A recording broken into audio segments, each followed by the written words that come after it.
Hello guys! Welcome back to my YouTube channel. So for today's naman po ay magagala tayo sa downtown ng Cincinnati.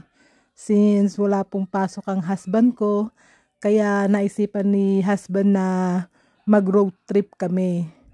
Ngayon po ay nasa downtown kami ng Cincinnati. So guys, malapit lang po yung aming lugar sa downtown. Siguro if driving 10 minutes. According lang po yun sa inyong pagdadrive. Since ang asawa ko ay mabilis mag-drive, 10 minutes nasa downtown na po kami. Yan po yung itsura ng downtown ng Cincinnati. 'Di ba? Medyo walang traffic. At yan naman po yung highway na papuntang downtown. Super walang traffic ngayon, kaya mabilis lang po yung aming pag-road trip. Sa ganun na rin at sightseeing para makita nyo yung place dito sa amin. Ganyan po yan. Walang ka-traffic. Smooth na smooth po yung aming pag-road trip. Pag semester po ay walang pasok, ganyan po yung aming routine. Nagda-drive po kami kung saan kami mapupunta hanggang nakaka 12 hours kaming pagda-drive. Yan. Kasi masarap pong mag-drive lalo na kung pupunta kayo ng mga country road. Makikita nyo yung mga farmer, yung farm. Ganyan po yung itsura ng mga farm. So at this point po, nasa Indiana po kami, kaya mostly makikita nyo farm. Sa Cincinnati naman po, puro company. Sa Indiana, mga farm, cattle, horse, ang makikita nyo. Saka dito ang bahay, wala pong bakod. Kita nyo naman po, di ba? Open na open yung mga bahay. Yan, di ba? Ang ganda ng place, nakaka-relax. Ganyan po ang itsura pag nasa country road kayo. Nakaka-relax. Farm ang makikita ninyo. Parang sa Pilipinas lang din po, pag napunta kayo ng country road, nakaka-relax. Marami kayong makikita. Nakaka-relax po talaga. Yan, nag-stop over muna kami sa Flying J. Snack time. Rest muna, rest. Take a break. Yan ang anak ko nakain ng popsicle. Asawa ko nakain din po. Ng drumstick ang kanya. Yan po yung tindahan. Parang convenience store. Parang 7-Eleven. Ayan o. Diba? Ang laki ng truck stop dito sa amin. Yan po yung truck stop na tinatawag. Pag gusto nyo mag-break, maligo muna, diyan po kayo sa convenience store maliligo. Yan. Saka dito po sa amin, sa Amerika, kayo po yung magpapump ng gas nyo. Wala pong gasoline boy. Kayo po yung maglalagay ng gas nyo sa inyong sasakyan. Yan yung anak ko. Happy, nakagala. Minsan lang yung gumala. Back tayo sa country place, country road. Nag-i-start na po maging green yung mga damo. Kasi mag-spring na. Super ganda, nakaka-relax. Sarap mag-drive. Marami kayong makikitang mga magagandang place dito. Dadalhin ko naman po kayo sa pinakamalaking lake dito sa amin sa Cincinnati. Celina Lake po yun. Yan, kung gusto nyo magbakasyon, ayan, meron po silang mga rent house. Magre-rent kayo dyan. Tapos yung makikita nyo yung big lake. Kung meron kayong boat, na motorized boat, yan. Diyan nyo po ilalagay. Diba? Ang laki ng lake. Parang sa pagkakaalam ko, yan lake na yan ay tao lang po gumawa niyan. Hindi po yan yung natural lake ata. Hindi kagaya sa Pilipinas na natural yung lake sa atin. Dito po mostly tao yung gumagawa ng lake. Gaya niyan, 'di ba? Laki-laki ng lake. May island pa yan sa gitna. Super ganda. Pag summer, maraming tao dyan napunta. Nagpi-fishing. Kailangan lang ninyo kumuha ng license para makapag-fishing kayo dyan. Pag wala kayong license, hindi kayo makakapag-fishing. Dito po sa Amerika, hindi gaya sa Pilipinas. Open po mag-fishing. Dito sa amin, kailangan nyo pang kumuha ng permit para makapag-fishing kayo. Yan. Di ba ang gaganda ng mga penthouse? Yung nasa gitna po nakikita nyo, island po yun. Ang laki ng lake.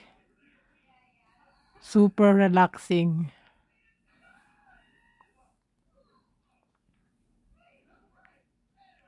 Yan. Ang laki po niyan. Sobrang haba ng lake na yan. Tapos yan naman po yung mga condo. Yan. Ang ganda rin po ng mga apartment. Kung kayo ay magbabakasyon yan, meron na kayong idea. Sa Selena Lake lang po kayo magpunta.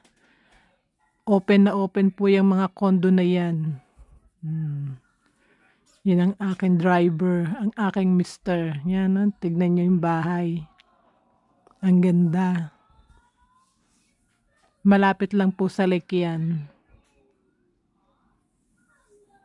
Super ganda ng panahon. Kaya naisipan namin mag-road trip.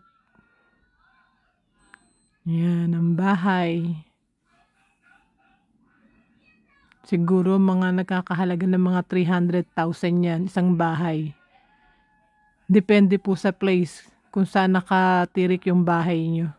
Since yung pong mga bahay na yun ay malapit sa lake, mga nasa 300,000. Ayan. Ano pa si Mr. mag-drive niyan? Nasa mood pang mag-drive. Inabot kami ng 8 hours driving po. Nag-start kami ng 12.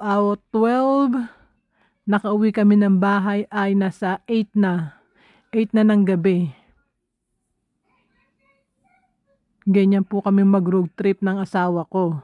Talagang road trip.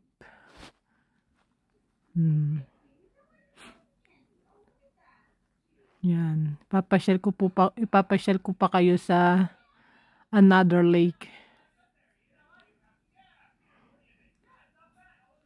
Medyo patay pa po yung mga puno, pero pagdating po ng mga April niyan, yan, gigising na po yung mga tree.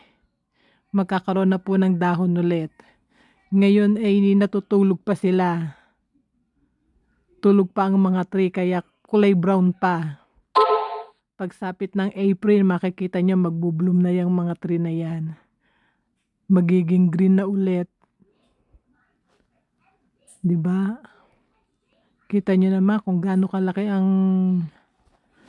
lake na yan. Super relaxing pag nagpunta po kayo dyan at magpipishing kayo. May mga mangilan-ngilan na tao na nagpipishing. Ayan o, nagpipishing sila. Mga senior po mahilig magpishing. Mga retire na yan. Relax na lang po sa buhay.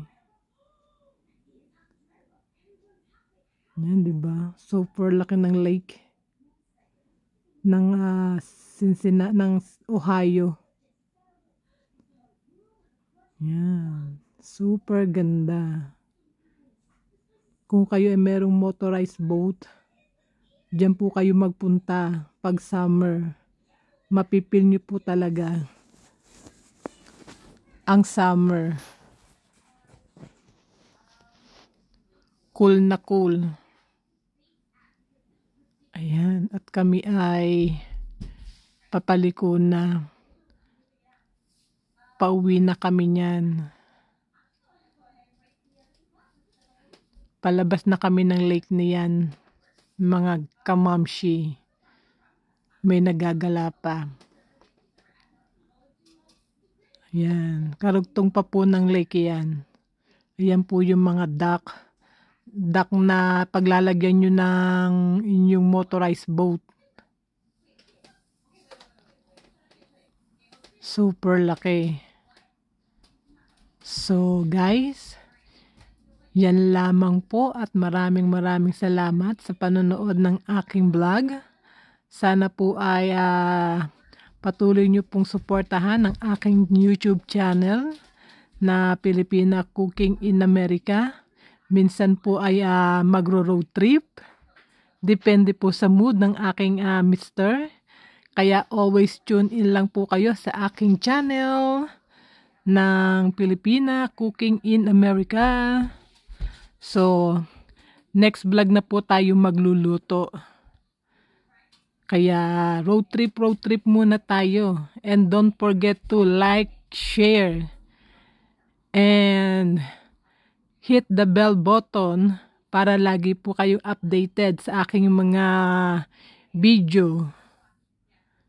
Minsan, pag walang ginagawa si Pilipina Cooking in America, magro-road trip naman. Ipapasyal ko kayo. Yun po yung dump. Yung tapunan ng mga basura. 'Di ba ang laki? Yan, pauwi na kami niyan. Paggabi na. Nasa country road pa rin po kami. So guys, maraming salamat po.